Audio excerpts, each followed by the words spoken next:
بسم اللہ الرحمن الرحیم نحمدہ ونصلی علی رسولہ الکریم۔ روزے کے طبی مسائل میں شرعی رہنمائی۔ انجیکشن سے متعلق مسائل۔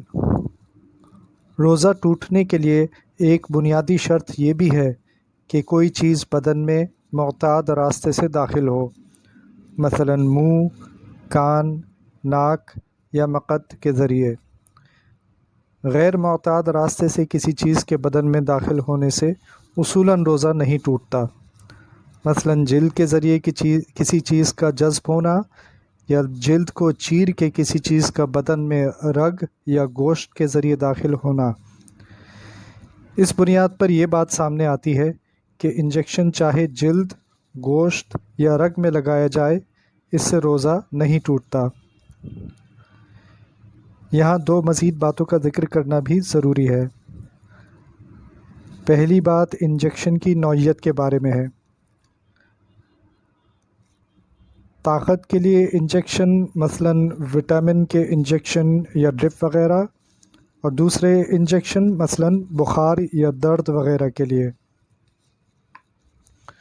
دوسری اہم بات یہ ہے کہ انجیکشن کس مقصد اور نیت سے استعمال کیا جا رہا ہے۔ مریض خود انجیکشن کے بارے میں فیصلہ کرے یا ڈاکٹر اس سلسلے میں مشورہ دے، دونوں کو چاہیے کہ مندرجہ بالا باتوں کو سامنے رکھیں۔ مثلا اگر کوئی مریض پیاس بجھانے کے لیے یا بھوک مٹانے کے لیے روزے میں انجیکشن کا استعمال کرتا ہے تو یہ روزے کی روح کے خلاف ہے، اور اس مقصد یا اس نیت سے انجیکشن کا استعمال انتہائی نامناسب حرکت ہے۔ لیکن اگر انجیکشن درد یا بخار کے لیے استعمال کیا جائے تو اس میں کوئی قباحت نہیں۔ کسی خصوصی صورتحال، مثلا درد وغیرہ میں انجیکشن کا استعمال کرنا یا نہ کرنا مریض کے اپنے تقوی پر بھی موقوف ہے۔ اگر وہ سمجھتا ہے کہ درد کو افطاری تک برداشت کر سکتا ہے اور اجازت کے باوجود انجیکشن نہیں لگاتا تو اللہ اسے یہ تکلیف برداشت کرنے کا اجر عطا فرمائے گا۔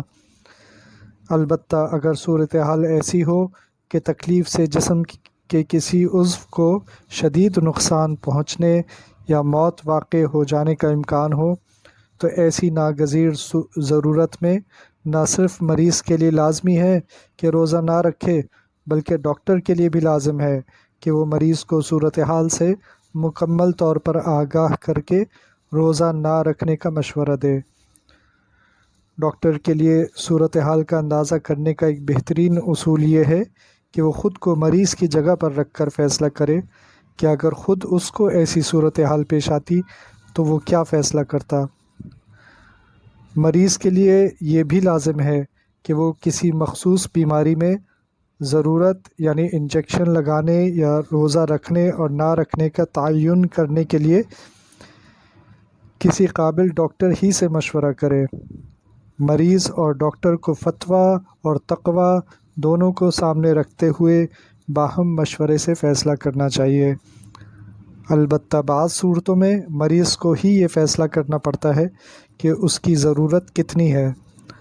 مثلا درد کی شدت کا اندازہ کرنے کا واحد ذریعہ مریض خود ہی ہے جو یہ فیصلہ کرے کہ اب اس کو انجیکشن کی ضرورت ہے یا نہیں۔ واللہ اعلم بالصواب۔